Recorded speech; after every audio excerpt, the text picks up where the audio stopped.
Raiders, I am going home. Can you tell there's Atlanta behind me? I'm passing through downtown Atlanta now. But my teaching for you is not yet done. It never is. I'm always ready to teach you something else. Today, Wednesday, it's going to be a light academic day for you. Easy? Is any day easy? It's a light academic day based off of the amount of assignment, but it's kind of a shooter's preference. In the military, that means you can set up your kit however you want. If you're a right-handed shooter or a left-handed shooter, where do you want your magazines to go? Shooter's preference. So it's an academic shooter's preference kind of day. You have 4 topics, and I want you to choose one of them to research a little bit more thoroughly. So your topics are the afterlife, Egyptian afterlife, Ma'at, no, I didn't stammer, M-A'-A-T, Ma'at. We talked about that when we talked about pharaohs, mummification, and gods and goddesses, Egyptian gods and goddesses. So there's your 4 categories. I want you to choose the one that interests you the most. I want you to do thorough research on the thing that you have the most interest in. So remember, there's multiple types of intelligences. That means you're going to be interested in different things as well. So Ma'at, a little bit more on the religious side. Gods and goddesses, I know some of you are into mythology, so the gods and goddesses would fit there. Mummification, a little bit more on the scientific side. So some of you want to answer some scientific questions about mummification. So the different types of intelligences are reflected in these 4 different categories.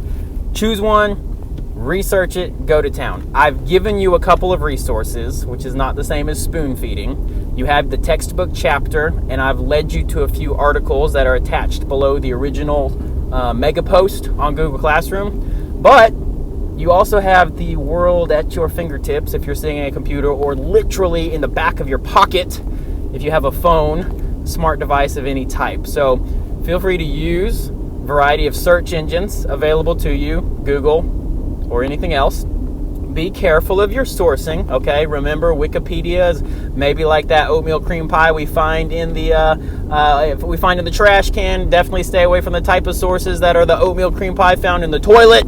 If your parents are watching this video, they're like, what is this guy talking about? Well, I hope you'll tell them. I hope you'll tell your parents what I mean about types of sources. So find a solid source that you trust the author's intentions related to your topic of choice.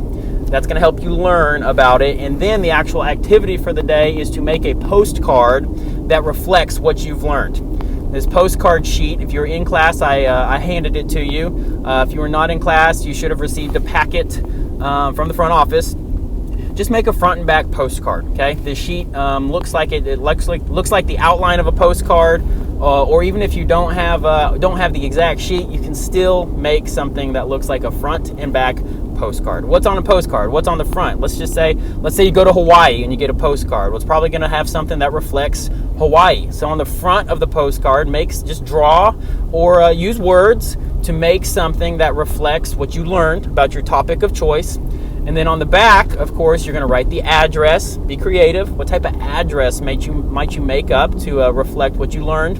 And then, of course, you're going to write, on a typical postcard, you're going to write a note. So what type of a note, what type of information can you include in a note on your postcard? So choose one of the 4 topics, the things that interest you the most. Make this postcard. And then one other activity. We have now learned about Mesopotamia, and we've learned about Egypt.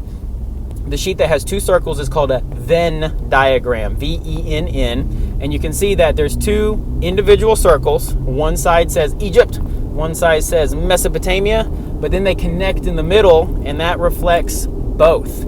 So what is unique to Mesopotamia? What is unique to Egypt? You might just go on down your grapes chart: geography, religion, achievements, politics, economics, social structure. What is unique to each society, and then also where do they overlap? Where are there similarities? So work on that Venn diagram, and it's going to be a good review, especially reaching all the way back to last week, ancient Mesopotamia. And it's also going to give you, I hope it's going to give you that aha moment, eureka, connections are made between ancient Egypt and Mesopotamia. Raiders, I'm going to get back to driving. I'm going to get myself home. I'm excited to see y'all on Monday, February 1st. Don't neglect your binder. Don't neglect your grapes, your notes, and your 5 W's. Be excited to see your work when I see you again. Horns up. I love you. Swanson out.